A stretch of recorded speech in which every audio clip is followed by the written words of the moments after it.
Alam nyo, hindi ako magaling manglaro ng Mobile Legend. Pero pinipilit ko manalo para tumaas naman ang rank ko. Kaso ganun talaga, minsan lang ako manalo.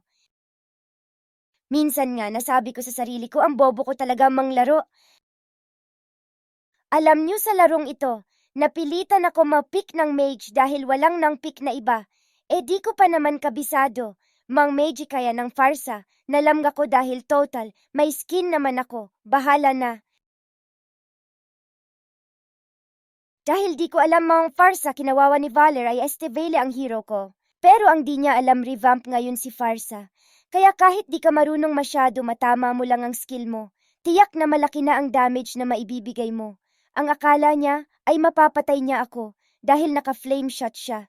Di niya alam na galawang Hokage ako. Dahil may flicker ako kahit di ako marunong hahaha. Kaya tuloy na pa-emote ako dahil alam ko gigil na siya pumatay sa akin dahil low HP na ako.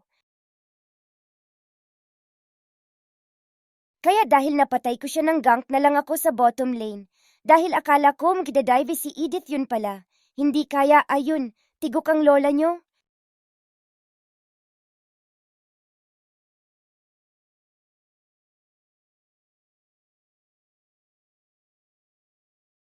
Siguro nga ganun ang buhay. Minsan akala mo nang dyan sa kaya ng sakripisyo ka. Pero yun pala wala malalaman mo na lang at mamumulat ka sa katotohanang ikaw lang pala mag-isa.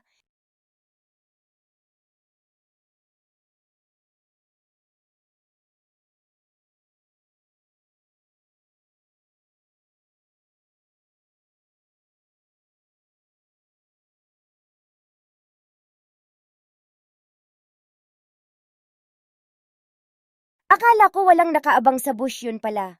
Parang narda lang na nakaabang sa langit sa mga ulap sumisilip, kaya tigok ulit ang lola nyo.